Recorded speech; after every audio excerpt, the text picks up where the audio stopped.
Friends, আবারও কিন্তু তাপমাত্রা কিছুটা নেমেছে এবং বৃষ্টিপাতের যে সম্ভাবনাটা আমি আপনাদেরকে বলছিলাম, গতকাল কিন্তু দিল্লিতে বেশ কিছুটা বৃষ্টিপাত হয়েছে এবং উত্তর দিকের অঞ্চলগুলোতেও কিন্তু, বিশেষ করে সিমলা, লুধিয়ানা, উত্তরকাশী ওই সমস্ত অঞ্চলেতেও কিন্তু বেশ ভারী বৃষ্টিপাত হয়েছে, কোথাও কোথাও কিন্তু তুষারপাতও হয়েছিল। আজকে সকালেও কিন্তু উত্তরকাশী এবং তার কিছুটা উত্তরে মানালি ওই সমস্ত অঞ্চলেও হালকা তুষারপাত কিন্তু হয়েছে। তো আমি ওয়েস্ট বেঙ্গলের ওয়েদার আপডেট নিয়ে চলে এসেছি আপনাদের সামনে আরও একবার আমাদের ওয়েদার এক্সপ্লোরার চ্যানেলে, এবং এরকমই লেটেস্ট আপডেট পাওয়ার জন্য আমার চ্যানেলটিকে সাবস্ক্রাইব করতে ভুলবেন না। দেখুন ফ্রেন্ডস, আমি যদি টেম্পারেচারের কথা বলি, আবারও কিন্তু আজকে ভোরবেলা টেম্পারেচার একটু ডাউন হয়েছিল।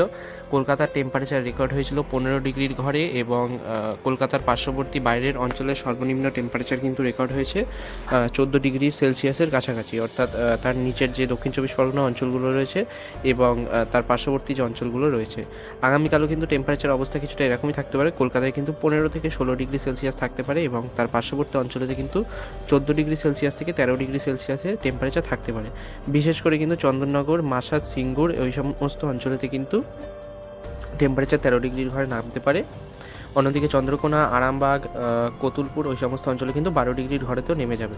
অর্থাৎ পশ্চিমের দিকে টেম্পারেচার কিন্তু কিছুটা কম থাকবে, আর বাকি অঞ্চলগুলোতে কিন্তু 13 থেকে 14 ডিগ্রি সেলসিয়াসের মধ্যেই টেম্পারেচার থাকবে।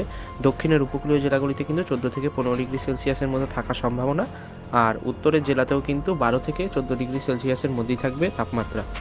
তো বন্ধুরা, আবারও কিন্তু অন্যান্য বছরের মতো আরেকটা ইম্পর্টেন্ট কথা, সেটা হচ্ছে সাইক্লোন সিজন কিন্তু স্টার্ট হতে চলেছে। 2026 সালের ঘূর্ণিঝড়ের এই মরশুম কিন্তু শুরু হতে চলেছে মার্চ মাস থেকে। অর্থাৎ যেমনটা প্রত্যেকবারই আমরা দেখি, মার্চ থেকে ডিসেম্বরের মধ্যে কিন্তু বঙ্গোপসাগর এবং আরব সাগর দুই সাগরেই কিন্তু ঘূর্ণিঝড় ও নিম্নচাপের সতর্কতা কিন্তু দেওয়া হয়, এবং সেই অনুযায়ী কিন্তু আমরা ঘূর্ণিঝড় আর নিম্নচাপও কিন্তু রেকর্ড করি। তো আবারও একবার কিন্তু গরম কিছুটা বাড়তে শুরু করেছে। টেম্পারেচার না হয় আগামী 2 থেকে 3 দিন কম থাকবে, তারপরে কিন্তু আবারও দিনের টেম্পারেচার আস্তে আস্তে করে বাড়বে। অর্থাৎ গরমকাল কিন্তু ক্রমশ এগিয়ে আসছে, এবং এ ব্যাপারে কিন্তু ঝড়, বৃষ্টি সমস্ত আবহাওয়া কিন্তু আপনাদেরকে আমি সবচেয়ে আগে এই চ্যানেলেতে পৌঁছে দেবো। তো সেই জন্য আমার চ্যানেলটিকে সাবস্ক্রাইব করতে ভুলবেন না। আজকের জন্য এটুকুই, দেখা হচ্ছে নেক্সট ভিডিওতে।